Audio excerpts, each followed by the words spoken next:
की सबसे प्राचीनतम कहानियों में से आज हम वो कहानी सुनाएंगे जिसका सृजन पूरे ब्रह्मांड के सृजन से पहले हुआ। तब न देव थे, न असुर, न जीव था, न जंतु, न जल था, न अग्नि, न वायु, न भूमि। समष्टि के शून्य में विराजती एक शक्ति, कालातीत और कालों के नियंता।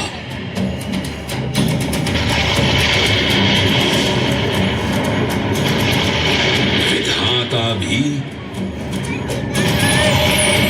और विध्वंसक भी, अखंड, अचल, अविनाशी। ये कथा है उस महादेव के महाकाल स्वरूप की, जो सृष्टि के आरंभ भी हैं और काल के आगमन भी हैं।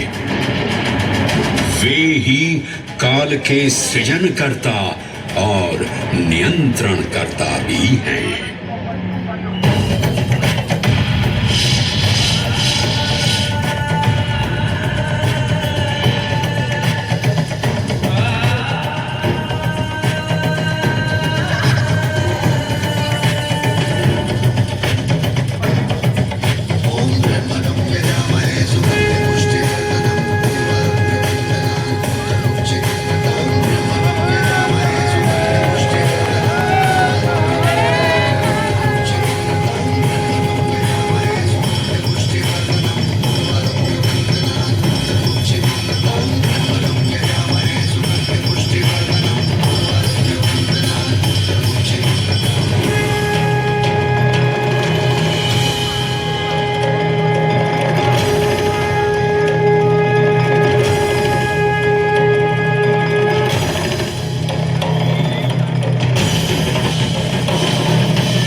निर्विकार होते हुए भी अपनी माया से विराट विश्व का आकार धारण करने वाले महाकाल,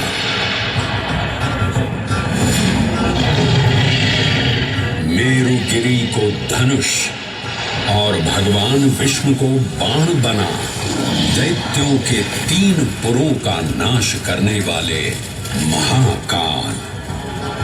वो महाकाल जो तीनों लोकों में विद्यमान सभी शिवलिंगों में प्रधान है।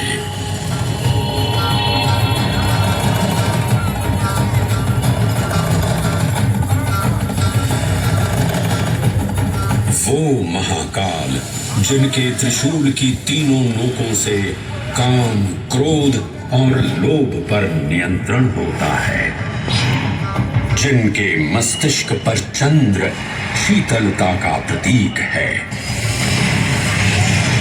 और जिनकी सवारी नंदी के 4 चरण सत्य, दया, दान और तप का चिन्ह है।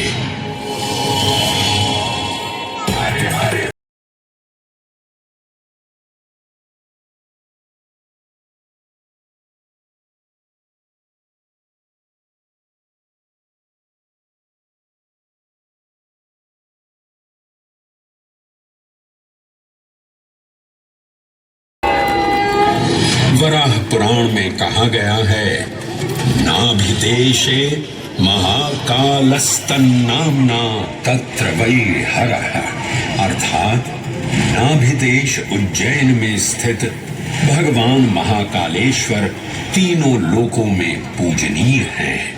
आकाशे तारकाम लिंगम पाताले हाटकेश्वरम मृत्युलोके महाकालम सर्वलिंगम नमोस्तुते।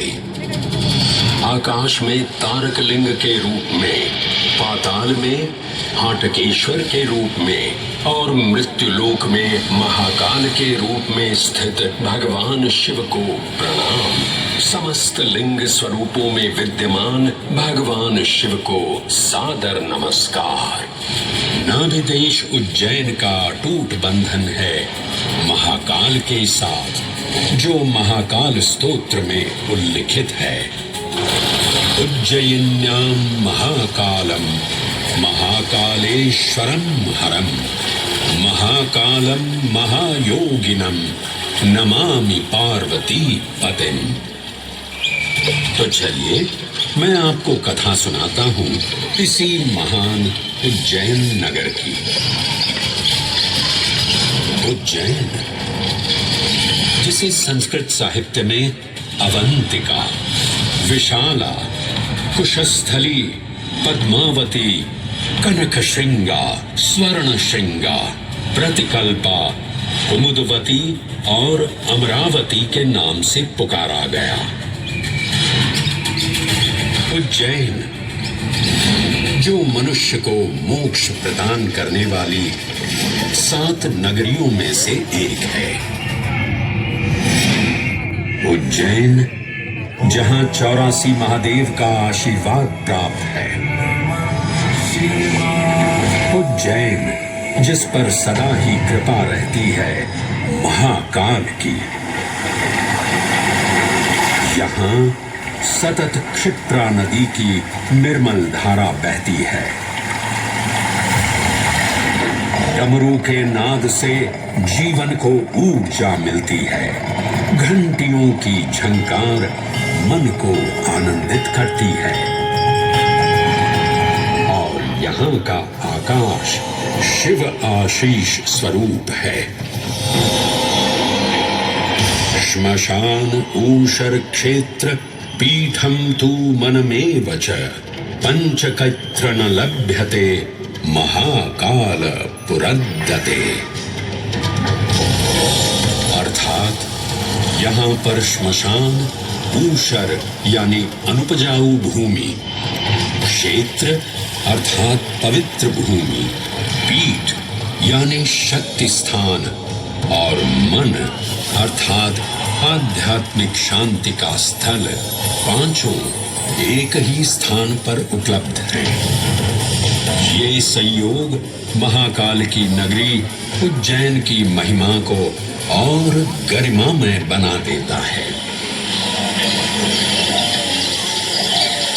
उज्जैन के इस अलौकिक स्वरूप से प्रभावित हो महाकवि कालिदास अपने काव्य मेघदूत में लिखते हैं, हे जलधर, यदि महाकाल के मंदिर में समय से पहले तुम पहुंच जाओ तो तब तक वहां ठहर जाना जब तक सूर्य आंख से ओझल न हो जाए।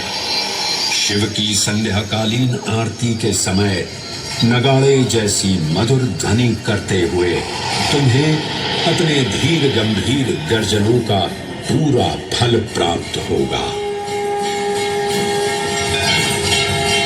ये संध्या आरती जिसे कालिदास ने सराहा है अत्यंत महत्वपूर्ण है, क्योंकि ये वो प्रहर है जब सभी देवी देवता गंधर्व यहाँ उपस्थित होते हैं।